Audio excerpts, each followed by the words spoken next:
بسم اللہ الرحمن الرحیم۔ السلام علیکم۔ سلطان کہانی ٹی وی پر آپ سب کو خوش آمدید کہتے ہیں۔ آسمان پر بادل چھائے ہوئے تھے، موسم بے حد خوبصورت تھا۔ شاید موسم کی خوبصورتی کا اثر تھا کہ ہمیشہ پرسکون طریقے سے بہنے والا دریا آج بپھرا ہوا تھا۔ کچھ روز پہلے شدید بارشیں ہوئی تھیں اور انہی بارشوں کی وجہ سے دریا کی سطح کافی بلند ہو چکی تھی۔ اس کی اونچی اونچی لہریں اپنے راستے میں آنے والی ہر چیز کو بہا لے جانے کی طاقت رکھتی تھی۔ وہ دریا خوبصورت ہونے کے ساتھ ساتھ خطرناک بھی تھا۔ شام کا وقت ڈھلنے کے قریب تھا جب اسی دریا کے عین سامنے کی جانب سے ایک نوجوان آگے بڑھتا ہوا دکھائی دیا۔ اس کے قدموں میں عجیب سی شکستگی تھی۔ اس کے چہرے پر ایسی افسردگی تھی جیسے اس دنیا کی رونق نے متاثر کرنا ہی چھوڑ دیا ہو۔ وہ ٹوٹے ہوئے قدموں سے چلتا ہوا دریا کی جانب جا رہا تھا۔ اس وقت دریا پر صرف اکا دکا افراد ہی تھے۔ دریا میں آئی ہوئی طغیانی کی وجہ سے ویسے بھی لوگ اب اس جانب آنے کا رخ کم ہی کر رہے تھے۔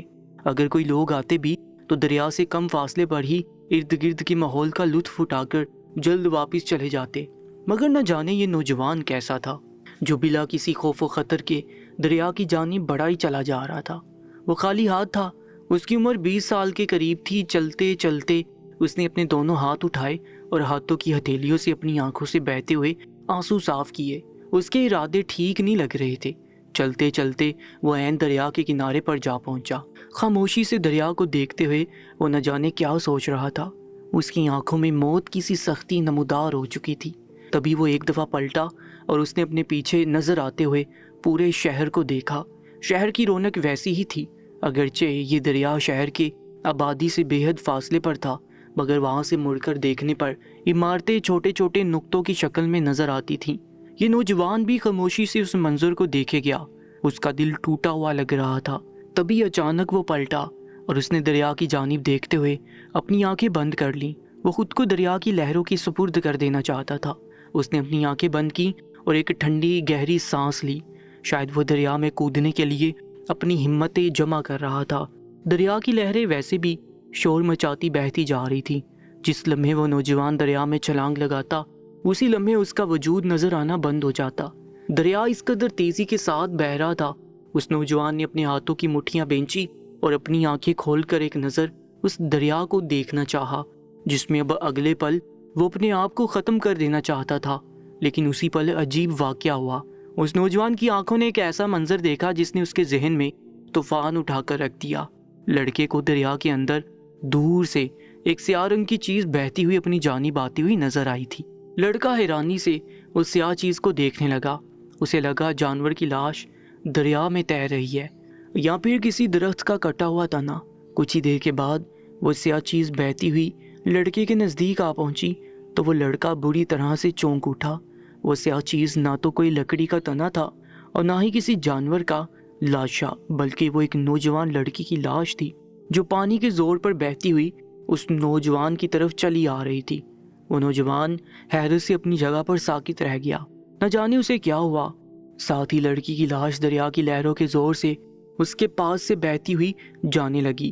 اس نوجوان نے یکلخت اپنا ہاتھ پانی کے اندر ڈالا اور بازو سے پکڑ کر اس لڑکی کی لاش کو پانی سے باہر گھسیٹ لیا۔ اگلے ہی لمحے اس نوجوان لڑکی کی لاش دریا کے باہر گھاس کے اوپر پڑی تھی۔ نوجوان حیران تھا کہ نہ جانے اس نے یہ کیا کر دیا ہے۔ وہ تو خود دریا میں کود کر اپنی جان دینا چاہتا تھا، مگر اس نے دریا میں بہہ کر آنے والی ایک لڑکی کی لاش کو کیوں باہر نکال دیا؟ لڑکی بے حد خوبصورت تھی، اس کا رنگ دودھ کی طرح سفید تھا۔ لڑکی کو غور سے دیکھتے ہوئے نوجوان کو نہ جانے کیوں افسوس سا ہوا کہ اس لڑکی نے اپنی جان کیوں دی۔ تبھی اچانک لڑکی کے وجود میں ہلکی سی جنبش ہوئی۔ وہ لڑکا لپک کر آگے بڑھا اور اس کی ناک کے آگے اپنی 2 انگلیاں رکھ کر سانسیں محسوس کرنے لگا۔ وہ بے حد مدم سانسیں لے رہی تھی۔ لڑکے نے پرجوش ہو کر اس کے ہاتھوں کی نبض دیکھنی چاہی تو حیران رہ گیا۔ نبض چل رہی تھی، اگرچہ کہ وہ بے حد مدم تھی، تاہم لڑکی زندہ تھی۔ شدید حیرت نے اس لڑکے کو آ گھیرا تھا۔ جس قدر تیزی سے بہہ رہا تھا اور اس کی لہروں میں طغیانی آئی ہوئی تھی، اس لڑکی کا زندہ بچنا بے حد حیران کن تھا۔ نہ جانے وہ کہاں سے بہتی ہوئی یہاں تک آ رہی تھی۔ لڑکے کے دل میں عجیب و غریب خیالات سر اٹھانے لگے۔ اس نے لڑکی کو الٹا لٹایا اور اس کی کمر پر دباؤ ڈال کر پیٹ میں جمع شدہ پانی نکالنے لگا۔ 2-3 بار دباؤ ڈالنے سے لڑکی کے پیٹ میں اٹکا ہوا پانی زوردار طریقے سے باہر نکل آیا تو وہ لڑکی کھانستے ہوئے اٹھ بیٹھی۔ وہ زندہ تھی اور اب بری طرح سے کھانستے ہوئے آس پاس کا جائزہ لے رہی تھی۔ شاید وہ خود بھی حیران تھی کہ وہ زندہ کیسے بچ گئی۔ وہ نوجوان بھول ہی گیا کہ وہ تو دریا میں خودکشی کرنے کے ارادے سے آیا تھا۔ بس پھٹی پھٹی آنکھوں سے وہ اس خوبصورت لڑکی کو دیکھے جا رہا تھا۔ اس کے بے انتہا حسن نے اس نوجوان کو متاثر کیا تھا اور اپنا گرویدہ بنا لیا تھا۔ اس کا دل چاہ رہا تھا بس وہ یہاں خاموشی سے بیٹھے اس حسین لڑکی کو دیکھے جائے، مگر وہ لڑکی پریشان کن نظروں سے ادھر ادھر دیکھتے ہوئے اپنا لباس درست کرنے کی کوشش کر رہی تھی۔ اس کے سیاہ لمبے بال بھیگ کر اس کے وجود کے ساتھ چپک گئے تھے۔ اس لڑکی نے آس پاس دیکھا، وہاں کوئی موجود نہ تھا۔ اس لڑکی کو کس کے حوالے کرتا؟ لڑکی صحت مند بھی لگ رہی تھی۔ اس نوجوان نے لڑکی کو مخاطب کیا اور کہنے لگا، اجنبی عورت، آخر کیا وجہ ہے کہ تمہارا وجود مجھے اس دریا میں بہتا ہوا ملا ہے؟ کیا تم خود کسی حادثے کا شکار ہو کر اس دریا میں گر گئی تھی، یا تمہیں کسی نے دھکا دے کر اس میں گرایا، یا پھر بالکل ہی کوئی اور بات ہے کہ تم نے خود اس دریا میں گر کر اپنی جان لینے کی کوشش کی تھی؟ لڑکے کے سوال پر وہ لڑکی حیرانی بڑی نظروں سے اس نوجوان کی جانب دیکھنے لگی۔ اس لڑکی نے اپنا سوال دوسری مرتبہ دہرایا۔ تب تک اس لڑکی کی حالت بھی سنبھل چکی تھی۔ اس نے خود پر قابو پا لیا تھا۔ اس نے اپنے آس پاس دیکھا اور پھر نوجوان لڑکے کو، پھر اس نے خود پر قابو پا کر کہنا شروع کیا، نہیں اجنبی، میں نے اس دریا میں اپنی مرضی سے چھلانگ نہیں لگائی، اور نہ ہی کسی حادثے کی وجہ سے میں اس پانی کی نظر ہوئی، بلکہ میرا چچا جس نے مجھے بچپن سے لے کر آج تک پالا تھا، وہ میری شادی اپنے بدکماش بیٹے سے کروانا چاہتا تھا۔ جو میں نے انکار کیا تو وہ شدید طیش میں آ گیا اور اس نے مجھے اس دریا میں دھکا دے دیا۔ میرے والدین تو عرصہ ہوا مر چکے ہیں، کوئی بہن بھائی بھی نہیں ہے، میں اکلوتی ہی تھی، مگر چچا نے مجھ سے بھی جان چھڑوانا چاہی۔ نہ جانے قسمت کو کیا منظور تھا کہ اتنے شدید طغیانی کے باوجود میں اس دریا میں بہتے ہوئے زندہ بچ گئی، اور تم نے مجھے دریا سے باہر نکال دیا۔ یقینی بات ہے کہ اگر تم مجھے دریا کے پانیوں سے باہر نہ نکالتے تو کچھ ہی وقت کے بعد میں مر جاتی، کیونکہ میرے اندر خود میں اتنی سکت نہ تھی کہ میں تیر کر اس دریا سے باہر نکل آتی۔ دریا کی لہریں مجھے کسی تنکے کی طرح بہائے چلے جا رہی تھی۔ وہ لڑکی اس نوجوان کی بے حد شکر گزار ہو رہی تھی۔ وہ نوجوان جو خودکشی کرنے کے ارادے سے اس دریا کے پاس آیا تھا، اس کے چہرے پر خوشی نمودار ہو گئی۔ کچھ دیر تو وہ نوجوان خاموش رہا اور پھر اس لڑکی کو مخاطب کر کے کہنے لگا، نہ جانے میں نے تمہیں پانی سے نکال کر کیوں بچایا، میں تو خود یہاں پر خودکشی کے ارادے سے آیا تھا، مگر اب میں تمہیں اپنے ساتھ اپنے گھر لے کر جانا چاہتا ہوں اور تم سے نکاح کرنا چاہتا ہوں۔ کیا تمہیں میری پیشکش قبول ہے؟ اگر ہاں تو ابھی ہم دونوں نکاح کر کے میاں بیوی بن جائیں گے۔ تمہارا رہنے کا کہیں ٹھکانہ نہیں، تم میرے ساتھ چل کر میرے گھر میں رہ سکتی ہو۔ مجھے بھی زندگی نے بے حد مایوس کر رکھا ہے اور مجھے جینے کی وجہ مل گئی ہے۔ وہ لڑکی بری طرح سے چونک کر اس نوجوان کو دیکھنے لگی۔ وہ ایسے پھٹی پھٹی نظروں سے اس نوجوان کو دیکھ رہی تھی کہ ایک لمحے کے لیے اس لڑکی کو جھرجھری سی آ گئی۔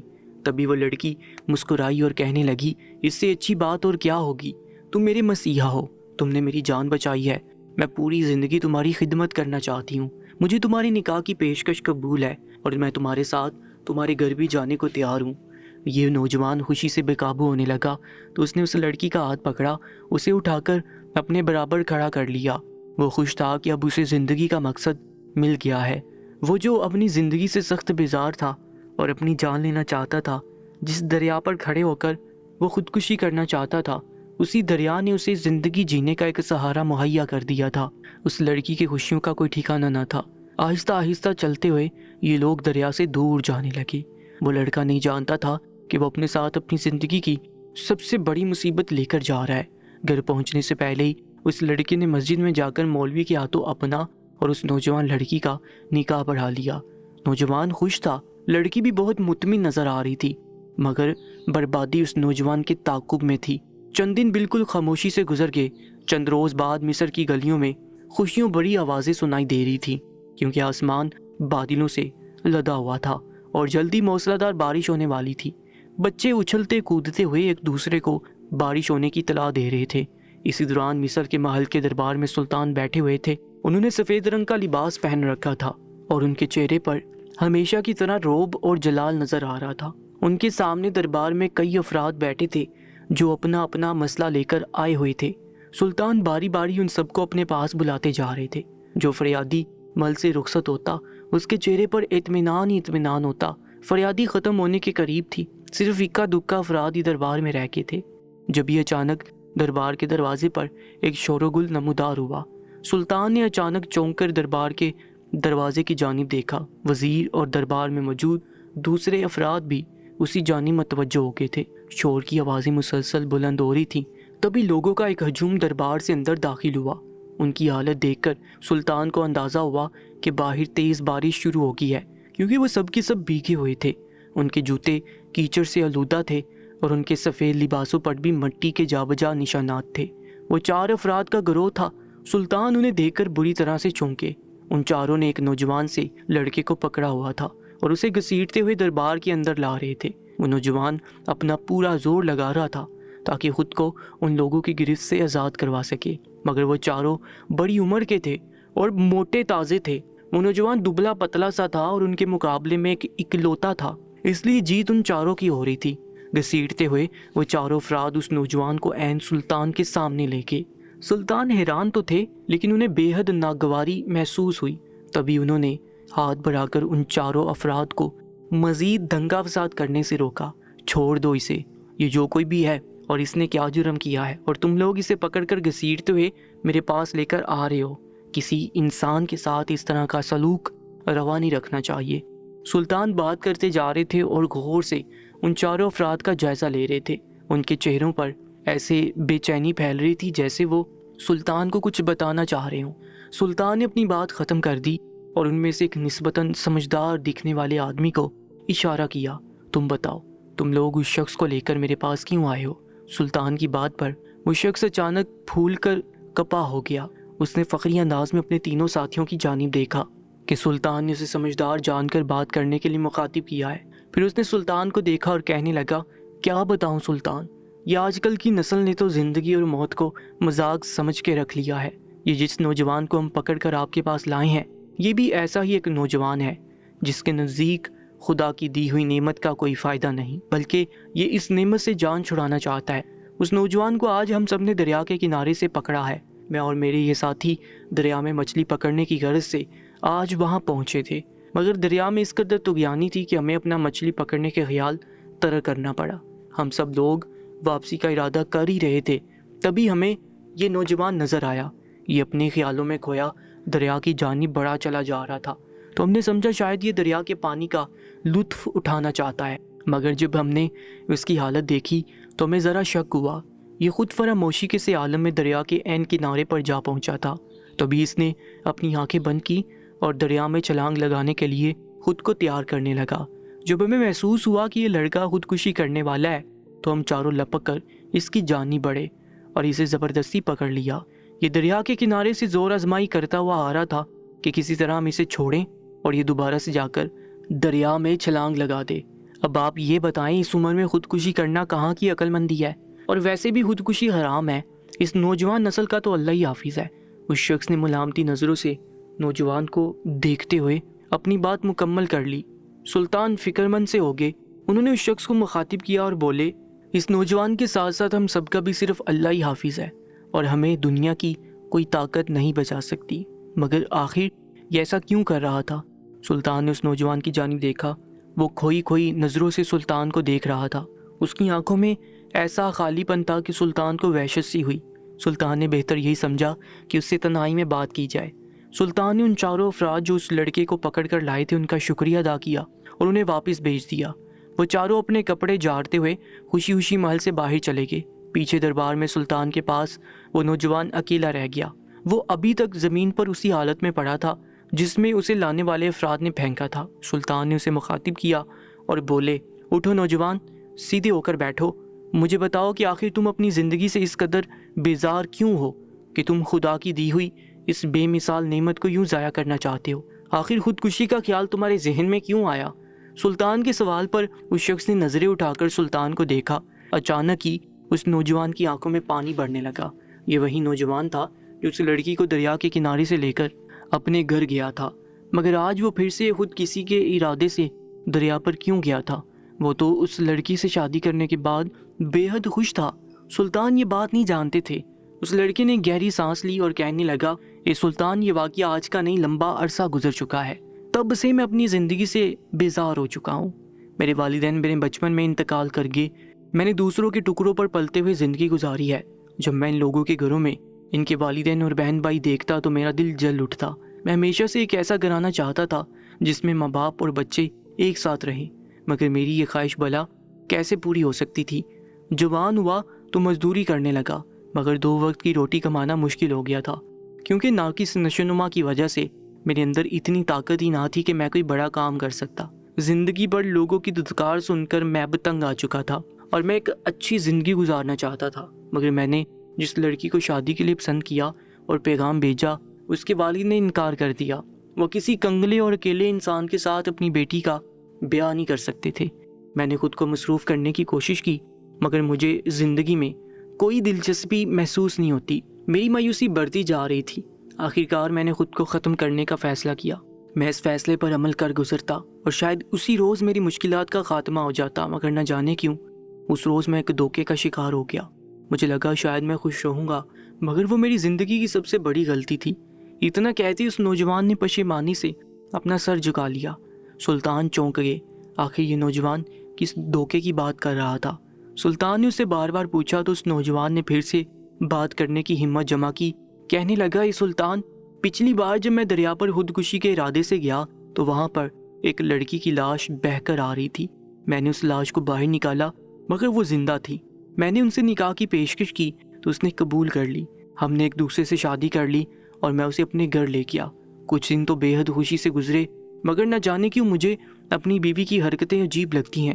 جس رات میں اس کے قریب جاتا ہوں مجھ پر ایک عجیب سا نشہ طاری ہو جاتا ہے۔ میں وہ سب کچھ کرنے لگتا ہوں جو میرے اختیار میں نہیں ہوتا۔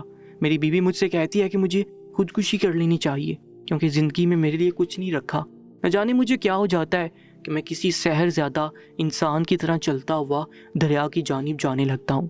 جب دریا کے کنارے پہنچ جاتا ہوں تو اچانک ہی جیسے ہوش آ جاتا ہے۔ آج تو مجھے دریا کنارے پہنچ کر بھی ہوش نہ آیا تھا۔ اگر یہ چاروں افراد مجھے پکڑ نہ لیتے تو میں دریا میں چھلانگ لگا چکا ہوتا۔ حالانکہ میں اپنی زندگی سے اب بے حد خوش ہوں۔ میں اپنی بیوی کے ساتھ خوشی خوشی زندگی گزارنا چاہتا ہوں، مگر پتہ نہیں کیوں اس کے قریب جاتے ہی مجھے یہ کیوں خیال آتا ہے کہ مجھے خودکشی کر لینی چاہیے، اور میں اندھا دھن دریا کی طرف بھاگنے لگتا ہوں۔ دن ہو یا رات مجھے وقت کا خیال نہیں رہتا۔ سلطان بری طرح سے چونکے۔ وہ لڑکا جو کچھ بتا رہا تھا اس پر یقین کرنا بے حد مشکل تھا۔ آخر ایک ایسی عورت جسے اس کے شوہر نے دریا برد ہونے سے بچایا تھا، وہ اسے خودکشی پر مجبور کیوں کر رہی تھی؟ وہ بھی اس طرح کہ وہ انسان جو زندہ رہنے کا خواہش مند تھا، وہ اندھا دھن خود کو دریا کے سپرد کرنے کے لیے بھاگنے لگ جاتا تھا۔ سلطان کو اس سارے واقعے کے پیچھے کسی پراسرار چیز کی موجودگی محسوس ہو رہی تھی۔ انہوں نے فیصلہ کر لیا کہ وہ اس نوجوان کو تنہا نہیں چھوڑیں گے۔ سلطان نے اس نوجوان کو پکارا اور بولے، اے نوجوان، میں تمہاری بیوی سے ملنا چاہتا ہوں، کیا تم مجھے اپنے گھر لے جاؤ گے؟ اس سے ملاقات کر کے میں اندازہ کر لوں گا کہ آخر وہ تمہیں خودکشی کے لیے مجبور کیوں کر رہی ہے۔ اندھا کیا چاہے دو آنکھیں۔ اس لڑکے نے پہلے تو حیران ہو کر سلطان کو دیکھا، مگر پھر فوراً ان کی بات مان لی۔ اس کے سر پر ویسے بھی کوئی اس کی مدد کرنے والا موجود نہ تھا، اس لیے سلطان تو اس کے لیے گویا رحمت کا فرشتہ بن کر آئے تھے۔ سلطان نے وزیر کو حکم دیا کہ بگھی کو تیار کیا جائے، کیونکہ وہ اس نوجوان کے ساتھ اس عورت سے ملنے کے لیے جانا چاہتے ہیں۔ بگھی تیار ہو گئی تو وزیر نے آ کر سلطان کو اطلاع دے دی۔ اتنی دیر تک تو وہ نوجوان خاموش ہی بیٹھا رہا تھا۔ سلطان گہری نظروں سے اس کا جائزہ لے رہے تھے۔ وہ واقعی دنیا اور مافیا سے بے خبر لگتا تھا۔ سلطان نے اسے اٹھایا اور اپنے پیچھے چلنے کا کہا تو وہ خاموشی سے کسی غلام کی طرح سلطان کے پیچھے پیچھے چلنے لگا۔ سلطان کو اس کی ذہنی حالت پر بھی شبہ ہو رہا تھا۔ کچھ ہی دیر کے بعد سلطان بگھی میں بیٹھے اس نوجوان کے گھر کی جانب روانہ ہو چکے تھے۔ اس نوجوان کا گھر ایک اچھے سے علاقے میں تھا۔ یہ مکان اس نے محنت مزدوری کر کے خود تعمیر کیا تھا، کیونکہ اس کی معاشی حالت اچھی نہ تھی تو مکان کی حالت سے بھی اندازہ ہو رہا تھا کہ وہ کسی غریب کا گھر ہے۔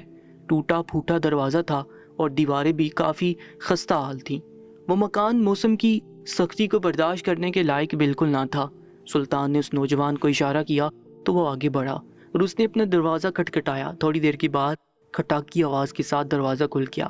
دروازے کے عین درمیان میں ایک بے حد حسین نوجوان لڑکی کھڑی تھی۔ سلطان اس نوجوان لڑکی کو دیکھ کر بری طرح سے چونک اٹھے۔ وہ اس نوجوان سے کافی فاصلے پر کھڑے تھے۔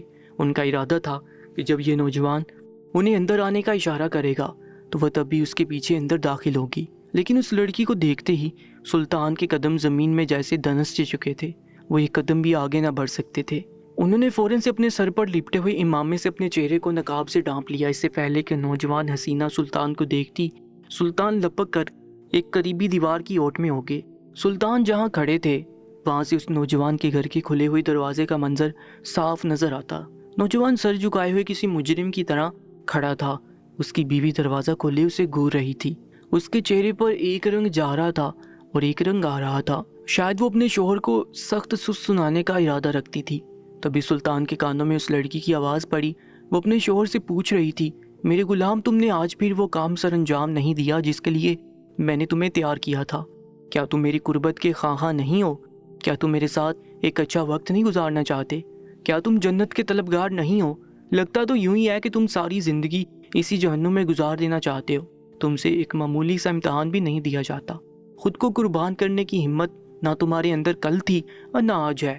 تم اس لائق نہیں کہ مجھ جیسی حسین لڑکی تمہارے ساتھ زندگی بسر کرے اور تمہاری زندگی کو جنت بنائے۔ میرا تو دل چاہ رہا ہے کہ میں تمہیں اندر بھی نہ داخل ہونے دوں۔ لڑکی کی آواز ٹھہری ہوئی مگر سخت تھی۔ سلطان نے ذرا سا جھانک کر دیکھا، وہ نوجوان شرمندگی سے سر جھکائے کھڑا تھا۔ وہ اس وقت مکمل خود فراموشی کی حالت میں تھا، یوں لگتا تھا وہ سرے سے بھول ہی چکا ہے کہ وہ سلطان کو اپنے ساتھ لے کر اپنے مکان میں آیا تھا۔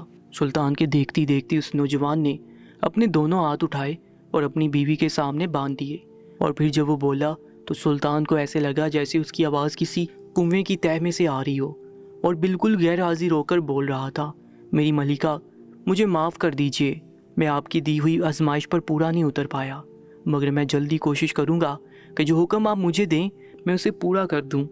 آخر مجھے یہ بھی تو ثابت کرنا ہے کہ میں آپ کا وفادار ہوں۔ اس وفاداری کو ثابت کرنے کے بدلے آپ مجھے جو حکم دیں گی میں اسے پورا کروں گا۔ وہ نوجوان اب دھیرے دھیرے من منا رہا تھا۔ اس کی بیوی کچھ دیر تو اسے سخت نظروں سے گھورتی رہی اور پھر اچانک سے بازو پکڑ کر گھسیٹتے ہوئے مکان کے اندر لے گئی۔ وہ نوجوان بے جان لاش کی طرح اس کے ساتھ اندر گھسیٹتا ہوا چلا گیا۔ سلطان کا ذہن معاف ہو رہا تھا، انہیں ذرا بھی شک نہ تھا کہ وہ نوجوان کسی اور ہی طاقت کے زیر اثر تھا، کیونکہ انہوں نے اس لڑکی کو پہچان لیا تھا۔ وہ نوجوان بے قصور تھا، اس کی زندگی ایک ایسی خطرناک عورت کے شکنجے میں پھنس چکی تھی جس کی سنگ دلی کے تو سلطان خود گواہ تھے۔ انہیں یاد آیا قریباً 1 ماہ پہلے اس عورت کو دربار میں لایا گیا تھا، گواہ اور ثبوت ساتھ تھے جو یہ ظاہر کرتے تھے کہ اس عورت نے اپنی بوڑھی ماں کو زہر دے کر قتل کر دیا تھا۔ اس کا باپ پہلے مر چکا تھا اور مزید کوئی رشتہ دار نہ تھا۔ اس کے آس پڑوس والوں کا کہنا تھا کہ یہ لڑکی ہر وقت عجیب قسم کے جادوئی کلمات ادا کرتی تھی، کالا علم سیکھنا چاہتی تھی، اور اس کی ماں ہمیشہ اسے نیکی کی تلقین کرتی تھی اور نماز پڑھنے کا کہا کرتی تھی، مگر یہ لڑکی شیطانیت کی جانب راغب ہوتی چلی جا رہی تھی۔ بوڑھی ماں کے بار بار روکنے کی وجہ سے اس نے اسے زہر دے کر مار ڈالا۔ سلطان نے قتل کے جرم میں اس لڑکی کو موت کی سزا سنا دی۔ سلطان نے اپنے ہاتھوں سے اسے پھانسی کے تختے پر لٹکایا۔ اس لڑکی کو پھانسی دے دی گئی اور اس کی لاش سمندر میں بہا دی گئی، کیونکہ وہ لڑکی مسلمان نہ تھی۔ وہ عرصہ ہوا اپنا مذہب تبدیل کر چکی تھی، اس لیے اس کو مسلمانوں کے قبرستان میں دفنانے کے لیے سلطان کا دل راضی نہ ہوا، مگر آج اس لڑکی کو زندہ اور اپنے سامنے دیکھ کر سلطان حیرت سے ہکا بکا رہ گئے تھے۔ وہ لڑکی نہ صرف زندہ تھی بلکہ ویسے ہی حسین اور صحت مند تھی۔ سلطان حیران تھے، انہیں رہ رہ کر یہی خیال آ رہا تھا کہ ہو سکتا ہے اس روز پھانسی دیتے وقت انہوں نے صحیح سے جانچ نہ کی ہو اور لڑکی میں زندگی کی رمق باقی رہ گئی ہو، مگر وہ لڑکی بے حد خطرناک تھی جس نے اپنی ماں جیسے رشتے کو نہ بخشا تھا۔ وہ اپنے شوہر کو کیسے بخش سکتی تھی؟ نہ معلوم کیوں وہ بھی اس معصوم انسان کے پیچھے پڑی تھی جو پہلے اپنی زندگی سے اس قدر تنگ تھا کہ خودکشی کرنا چاہتا تھا۔ سلطان کو اس نوجوان سے ہمدردی محسوس ہونے لگی۔ انہوں نے بہتر یہی سمجھا کہ خاموشی سے واپس پلٹ جائے، کیونکہ وہ جانتے تھے اگر وہ اس لڑکی سے ملاقات کریں گے تو وہ انہیں پہچان جائے گی، اور عین ممکن تھا کہ وہ وہاں سے بھاگ جاتی۔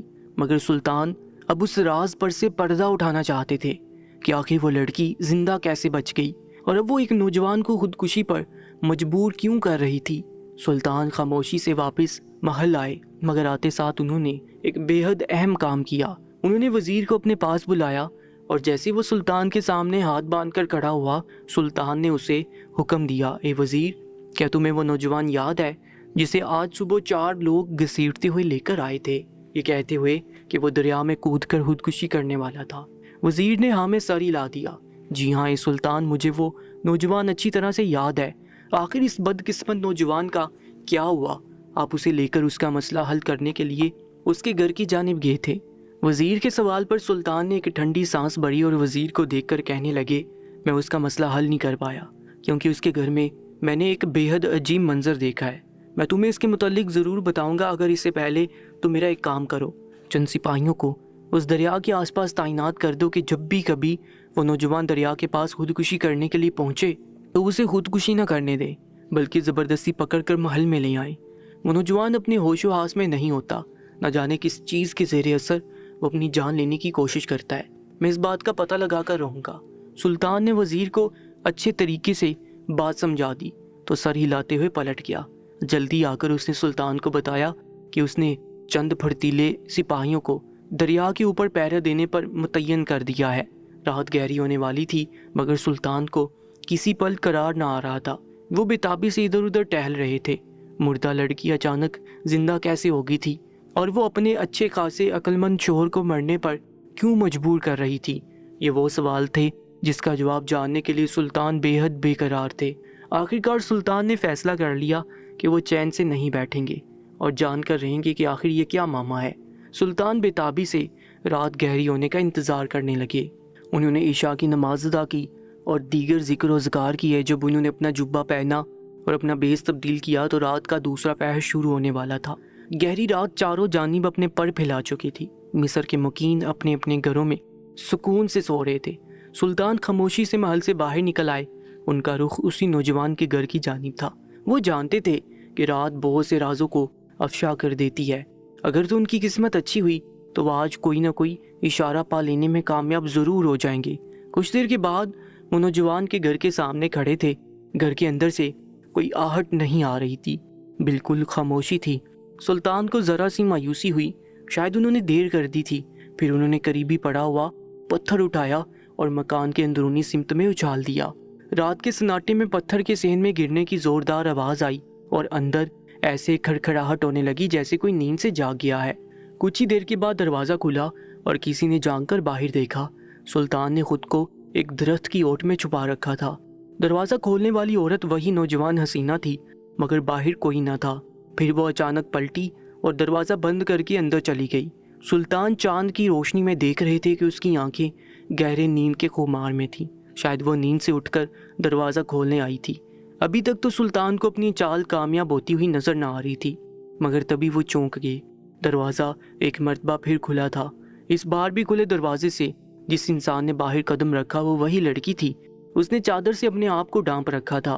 اس بار اس کے ہاتھ میں ایک مشل بھی تھی۔ مشل ہاتھ میں تھامے وہ گلی میں ایک طرف کو چلنے لگی۔ سلطان شدید حیران تھے کہ آخر اس لڑکی کو اچانک کیا ہوا تھا اور وہ رات کی اس پہر مشل لے کر کہاں جا رہی تھی، مگر سلطان کو اس چیز کا کچھ اندازہ ضرور تھا۔ انہوں نے خاموشی سے اس لڑکی کا پیچھا کرنا شروع کر دیا۔ دبے قدموں سے وہ اس نوجوان حسینہ کا پیچھا کرتے مختلف گلیاں مڑتے چلے جا رہے تھے۔ اس لڑکی نے ایک لمحے کے لیے بھی اپنے قدم نہ روکے تھے۔ وہ انتہائی تیزی کے ساتھ چلتی ہوئی آگے بڑھتی چلی جا رہی تھی۔ تبھی اچانک وہ ایک کھنڈر کے سامنے جا کر رک گئی۔ وہ ایسی جگہ تھی جہاں آس پاس تباہ شدہ مکان اور دکانیں تھیں۔ کچھ عرصہ پہلے یہودیوں نے مسلمانوں کی املاک کو تباہ کر کے شدید نقصان پہنچایا تھا۔ تب سے اب تک ان جگہوں کو آباد نہیں کیا جا سکا تھا۔ سلطان حیرت سے دیکھ رہے تھے کہ ایک نوجوان لڑکی کا رات کی اس پہر ایسی برباد جگہ پر کیا کام تھا۔ مشل کی روشنی میں سلطان نے دیکھا اس لڑکی نے آس پاس کا جائزہ لیا اور خاموشی سے ایک کھنڈر نما مکان کے اندر داخل ہوگی۔ سلطان بنا جاب پیدا کیے اس کھنڈر کے پاس جا کر کھڑے ہو گئے۔ لڑکی مشل لے کر کھنڈر کے اندر بڑھ رہی تھی۔ سلطان کو باہر سے بھی اندر مشل کی روشنی صاف نظر آ رہی تھی۔ سیاہ لباس میں سلطان بالکل اندھیرے کا حصہ معلوم ہو رہے تھے۔ انہیں یقین تھا کہ وہ لڑکی انہیں نہ دیکھ پائے گی۔ سلطان بھی دبے قدموں اس کھنڈر میں لڑکی کے پیچھے داخل ہو گئے۔ کھنڈر کا ایک ٹوٹا پھوٹا سا دروازہ تھا جس نے اسے 2 حصوں میں تقسیم کر رکھا تھا۔ اس دروازے میں سے گزر کر سلطان اندر داخل ہو گئے۔ سامنے کا منظر ان کے ہوش اڑا دینے کے لیے کافی تھا۔ مشل ایک دیوار پر ٹنگی تھی اور اس کی وحشت ناک سی روشنی کمرے جیسی ایک جگہ کو دیکھنے لائق بنا رہی تھی۔ اس کمرے کی دیواروں پر خون سے جا بجا عجیب قسم کے الفاظ لکھے ہوئے تھے، کچھ بڑے کچھ چھوٹے دائروں اور مختلف شکلوں کی صورت میں لکھے ہوئے یہ الفاظ سلطان کو دہشت زدہ کر رہے تھے۔ کمرے کے عین بیچوں بیچ پتھر سے بنی ہوئی ایک بے حد بڑی مورتی رکھی ہوئی تھی۔ اس مورتی کا سر کسی بیل جیسا تھا۔ سلطان نے اسے ایک لمحے میں پہچان لیا۔ وہ مورتی ایک بڑے شیطان کی تھی، مگر جو بات سب سے زیادہ سلطان کو دہشت زدہ کر گئی وہ اس مورتی کے عین سامنے بیٹھی ہوئی وہی نوجوان حسینہ تھی۔ اس نے اپنی چادر اتار پھینکی تھی اور اس کے سیاہ بال اس کی پشت پر بکھرے ہوئے تھے۔ نہ جانے کہاں سے اس نے ایک چاقو برآمد کر لیا۔ اس نے اپنا ہاتھ آگے کیا اور انگوٹھے پر ایک کٹ لگایا۔ انگوٹھے سے خون کا فوارہ سا پھوٹ پڑا۔ اس لڑکی نے اس خون کو اپنے ماتھے کے اوپر ایک نشان بنانے کے لیے استعمال کیا۔ سلطان پھٹی پھٹی آنکھوں سے یہ منظر دیکھ رہے تھے۔ کمرے میں چاروں جانب انسانی ہڈیاں بکھری ہوئی تھی، مگر جو چیز سب سے زیادہ حیران کن تھی وہ اس مورتی کے ساتھ رکھی ہوئی انسانی کھوپڑیاں تھیں۔ سلطان نے ان کی تعداد گنی، وہ 3 تھی۔ 3 کھوپڑیاں اس مورتی کے ساتھ ترتیب وار رکھی ہوئی تھیں۔ تبھی سلطان بری طرح سے چونکے۔ وہ لڑکی زیر لب بڑبڑا رہی تھی۔ اس کی بڑبڑاہٹ کمرے کے پورے اسرار ماحول کو مزید سنگین کر رہی تھی۔ سلطان کا وہاں کھڑے رہنا دوبر ہو گیا، مگر وہ مجبور تھے۔ انہیں آج اس لڑکی کا راز جان کر رہنا تھا۔ سلطان نے غور سے سنا۔ وہ لڑکی بڑبڑاتے ہوئے کہہ رہی تھی، اے میرے قدیم زمانے کے آقا، جو کچھ میں نے آپ کی پرستش کر کے پایا ہے میں نے اپنے مذہب میں کبھی نہ پایا تھا، سوائے بھوک اور تنگی کے۔ میری ماں نے مجھے کچھ نہ دیا۔ ہاں، مگر جب مجھے کاہن نے آپ کی عبادت کرنے کا راز بتایا تو میں نے اپنے مذہب کا چولا اتار پھینکا۔ مجھے وہ بھی 5 وقت کی نماز سے بیر تھا۔ اب میں اپنے حسن کا خراج آپ کے نام پر پیش کرتی ہوں۔ آپ کی عبادت سے جو طاقت مجھے ملی ہے میں اس طاقت کا استعمال کر کے جلدی 100 انسانوں کی قربانی مکمل کر دوں گی۔ میں جانتی ہوں کہ آپ انسانوں کی ویسی قربانی کو قبول کرتے ہیں جو وہ اپنی مرضی سے دیں۔ آج کے دور میں انسانوں کو مرضی سے اپنی جان لینے کے لیے مجبور کرنا بے حد مشکل ہے، مگر آپ کی اس ادنا کنیز نے اس کو ممکن بنا دیا۔ میں جلدی ایسی کئی انسانی کھوپڑیاں آپ کے چرنوں میں پیش کروں گی جنہوں نے اپنی مرضی سے جان دی ہوگی، اور ان کی قربانی آپ کو طاقتور بنا کر واپس لوٹنے کی مدد کرے گی۔ کمرے میں مشعل کی روشنی پھیلی ہوئی تھی اور لڑکی مسلسل زیر لب الفاظ دہرا رہی تھی، مگر کمرے کی جامد خاموشی میں اور کچھ نہ تھا۔ نہ تو اس مورتی میں کوئی جنبش ہو رہی تھی اور نہ ہو سکتی تھی، کیونکہ وہ صرف پتھر کا بنا ہوا ایک بت تھا۔ سلطان کو اس لڑکی پر تعصب سا ہوا جس نے اپنے سچے مذہب کو چھوڑ کر اپنی خواہشات کو پورا کرنے کے لیے اس شیطان کو اپنا خدا مان لیا تھا۔ سلطان دبے قدموں باہر آئے۔ انہوں نے آسمان پر ستاروں کی ایک مخصوص ترتیب دیکھی۔ انہیں یاد آیا کہ انہوں نے وزیر کو رات کا جو وقت بتایا تھا ابھی اس میں چند لمحوں کا وقت باقی تھا۔ سلطان کھنڈر کے اندر واپس آئے۔ ان کا ارادہ تھا کہ وہ چند لمحے مزید اس لڑکی کا جائزہ لیں گے، لیکن تبھی اچانک وہ بری طرح سے چونکے۔ لڑکی اپنی جگہ سے اٹھ کھڑی ہوئی تھی اور اس وقت اس کا رخ سلطان کی جانب تھا۔ وہ خونی نظروں سے سلطان کو گھور رہی تھی۔ نامعلوم کیسے اس کو اندازہ ہو گیا تھا کہ اس کھنڈر میں اس کے علاوہ بھی کوئی اور موجود ہے۔ ایک لمحے کے لیے تو سلطان گھبرا گئے، مگر انہوں نے اپنے دل کو مضبوط کر لیا۔ وہ ایک شیطانی خدا کی پرستش کرنے والی عورت سے نہیں ڈرتے تھے۔ لڑکی کے ہاتھ میں خنجر تھا۔ وہ دبے قدموں سے سلطان کی جانب بڑھنے لگی۔ کمرے کی فضا میں گھٹن بڑھنے لگی۔ سلطان محتاط قدموں کے ساتھ واپس پیچھے کی جانب پلٹنے لگے۔ اسی کوشش میں وہ دونوں ہی کھنڈر سے باہر نکل آئے۔ تبھی اس لڑکی نے اچانک سلطان کے اوپر چاقو سے وار کیا۔ کیوں میرے پیچھے پڑ گیا ہے سلطان؟ آخر مجھے میرے مقصد میں کامیاب کیوں نہیں ہونے دیتا؟ تجھے لوگوں کی خدمت کرنے کا شوق ہے اور دین کی بھی، تو کرتا رہ۔ میرے راستے میں کیوں آتا ہے؟ میرے اور تیرے راستے بالکل الگ ہیں۔ میں جس شیطان کی عبادت کرتی ہوں مجھے اس سے خوشی ملتی ہے، سکون ملتا ہے اور وہ ساری نعمتیں ملتی ہیں جو تیرے رب نے مجھے کبھی نہیں دی۔ اس لڑکی کی آواز میں زہر گھلا تھا اور وہ شرکیہ کلمات بول رہی تھی۔ سلطان کو بے اختیار طیش آ گیا، مگر وہ کمال چلاکی سے لڑکی کا ہر وار ضائع کر دیتے۔ تبھی ایک وار کے دوران اس لڑکی کے ہاتھ سے چاقو سلطان نے چھین لیا اور اس لڑکی کی گردن اپنے بازو میں دبوچ کر خنجر اس کے نرخرے پر رکھ دیا۔ لڑکی کی ساری بہادری ہوا ہو گئی اور اس کی جان پر بن آئی۔ وہ ہکا بکا کھڑی بازی کو پلٹتے ہوئے دیکھ رہی تھی۔ جب اس نے دیکھ لیا کہ اب اس کی جان سلطان کے ہاتھ میں ہے اور رات کی اس تاریکی میں اس کی مدد کرنے کے لیے کوئی نہیں آنے والا، تو یکا یک اس نے ایک دوسرا حربہ آزمایا۔ وہ پھوٹ پھوٹ کر رونے لگی، مگر سلطان اس کی ہر چال سمجھ چکے تھے۔ وہ جانتے تھے کہ یہ لڑکی مکر و فریب کا گڑھ ہے، اس لیے وہ اس لڑکی پر رحم کھانے والا نہیں تھے۔ سلطان نے اپنے جبے کی جیب سے ایک رسی نکالی اور اس لڑکی کے دونوں ہاتھ سختی سے باندھ دیے۔ اس کا چاقو سلطان نے اپنے لباس میں چھپا لیا اور اسے اپنے سامنے بٹھا دیا۔ لڑکی کی ہر چال ناکام ہو گئی تھی۔ اب وہ تھکے ہارے انداز میں سلطان کے سامنے بیٹھی تھی۔ کچھ دیر پہلے جس شیطان کی پرستش کا وہ دعویٰ کر رہی تھی، اس کی مدد کے لیے وہ بھی نہ آیا تھا۔ سلطان نے اسے مخاطب کیا اور بولے، رات کی اس تاریکی میں تمہاری مدد کوئی نہیں کرے گا۔ ہاں، صرف ایک صورت میں تمہاری جان بخشی جا سکتی ہے کہ اگر تم مجھے سچ سچ بتاؤ کہ یہ سب کچھ تم کیسے کرتی ہو اور کیوں کرتی ہو۔ میں نے تمہیں اپنے ہاتھوں سے پھانسی دے کر دریا برد کیا تھا۔ تم مر چکی تھی، لیکن تم پھر سے زندہ ہو کر واپس کیسے آ گئی؟ لڑکی نے دھیرے سے اپنا سر اٹھایا اور سلطان کو دیکھا۔ وہ ہار مان چکی تھی، اس لیے اس نے سلطان کے سوال کا جواب دینا شروع کیا۔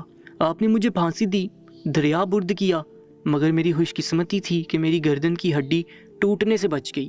میری سانسیں چل رہی تھیں، مگر میں نے کمال مہارت سے اپنی سانسوں کو روک لیا اس وقت تک جب تک آپ نے مجھے دریا میں نہ پھینکا۔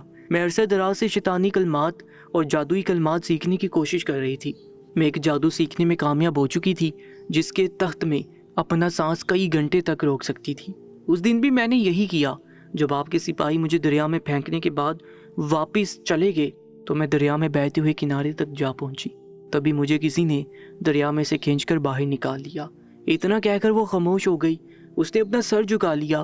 سلطان نے اس سے کہا، کسی نے نہیں ایسا کہو کہ تمہارے موجودہ شوہر نے تمہیں پانی میں سے باہر کھینچ کر نکال لیا اور پھر تم نے اس سے نکاح کر لیا، لیکن اس بدقسمت نوجوان کی قسمت پھوٹی تھی کہ اس نے اپنی زندگی میں خوشیاں بڑھنے کے لیے تمہارا انتخاب کیا۔ تم نے اس سے شادی کرنے کے بعد کیا کیا؟ اس پر ایسا کیا جادو کیا کہ وہ خود اپنی جان لینا چاہتا ہے۔ ہر روز وہ دریا پر اپنے آپ کو مارنے کے لیے کیوں جاتا ہے؟ لڑکی بری طرح چونکی اور ایک دم اس نے اپنا سر اٹھایا۔ سلطان اس کے موجودہ شوہر کے بارے میں آخر کس طرح جانتے تھے؟ سلطان مسکراتی ہوئی نظروں سے اس کی جانب دیکھ رہے تھے۔ وہ لڑکی کچھ دیر تو سلطان کو دیکھتی رہی اور پھر آخر اسے اندازہ ہو گیا کہ وہ سلطان کو جتنا بے وقوف سمجھتی تھی وہ اتنے نہیں، بلکہ وہ بے حد چالاک اور عقل مند انسان ہے جو اس کی موجودہ رہائش گاہ تک سے واقف تھے۔ جب وہ بولی تو اس کی آواز میں شکست نمایاں تھی۔ جی ہاں سلطان، مجھے کسی اور نے نہیں بلکہ میرے موجودہ شوہر نے پانی سے باہر نکالا تھا۔ وہ زندگی سے مایوس تھا اور خودکشی کرنا چاہتا تھا، مگر میں نے اس میں زندہ رہنے کی رمق پیدا کر دی۔ وہ خوشی خوشی مجھ سے نکاح کرنے پر تیار تھا، مگر وہ نہیں جانتا تھا کہ میں تو صرف اپنے شیطان کی قربانی کے لیے انسان تلاش کر رہی ہوں۔ میں نے اسے شادی کر لی اور اپنے جادو کی مشق کرنے لگی۔ مجھے اپنے جادو میں اس حد تک کامیابی ہو گئی تھی کہ میں کسی بھی کمزور اعصاب کے انسان کو اپنے بس میں کر سکتی تھی۔ میرا شوہر چونکہ عرصہ دراز سے اسلام سے دور تھا اور اس کے ذہن میں ہمیشہ منفی خیالات بڑے رہتے تھے، اس لیے وہ آسانی سے میرے سحر میں جکڑا جاتا۔ اسے سحر زدہ کر کے میں اسے دریا پر جانے کا حکم دیتی اور ساتھ یہ بھی کہتی کہ بلا خوف و خطر دریا میں کود کر اپنی جان دے دے تاکہ مرنے کے بعد وہ جنت میں داخل ہو جائے اور زندگی بھر کی مصیبتیں اور پریشانیاں ختم ہو جائیں۔ وہ میرے سحر کے زیر اثر ہر روز یہی کرتا، مگر نہ جانے کیا بات ہی کہ وہ ہر روز ہی زندہ سلامت واپس آ جاتا۔ میں نے اس کے گھر میں رہتے ہوئے اپنی پرستش جاری کی اور میں اپنے مقصد میں ضرور کامیاب ہوتی۔ میں 100 انسانوں کی قربانی دے کر اپنے شیطان کو خوش کرنا چاہتی تھی، مگر نہ جانے کہاں سے تم آ ٹپکے۔ میں جانتی ہوں کہ تم مجھے نہیں چھوڑو گے۔ اتنا کہتے وہ پھوٹ پھوٹ کر رونے لگی۔ تبھی فضا میں ایک روشنی سی بکھرتی ہوئی نظر آئی۔ سلطان نے سر اٹھا کر دیکھا اور مسکرا دیے۔ انہوں نے وزیر کو جو وقت دیا تھا وہ پورا ہو گیا تھا۔ اس نے آسمان پر آگ کا شعلہ پھینک کر اپنی موجودگی کی اطلاع دی تھی۔ سلطان نے منہ سے ایک مخصوص آواز نکالی اور تھوڑی دیر کے بعد دوڑتے ہوئے گھوڑے سلطان کے آس پاس جمع ہونے لگے۔ وہ سب کے سب سلطان کے سپاہی تھے۔ سلطان نے انہیں حکم دیا کہ اس عورت کو گرفتار کر لیں۔ وہ نوجوان حسینہ رونے چلانے لگی اور معافیاں مانگنے لگی، مگر سلطان جانتے تھے کہ وہ ایک مردہ دل رکھنے والی عورت ہے جس نے اسلام کو صرف شیطان کی خاطر چھوڑ دیا، اور اس لیے اسے جادو کے زور پر وہ نعمتیں ملنے لگی جن کے ذریعے اس کا رب اسے آزمانا چاہ رہا تھا۔ وہ مشرک ہو چکی تھی اور اس سلطان کے دل میں مشرکین کے لیے کوئی رحم نہیں تھا۔ دوستوں، روزانہ ایک نئی کہانی سننے کے لیے چینل کو سبسکرائب کر کے ساتھ موجود بیل آئیکن پر بھی کلک کر لیجیے گا۔ آج کی اس کہانی کے بارے میں اپنی قیمتی رائے سے میں ضرور آگاہ کیجیے گا۔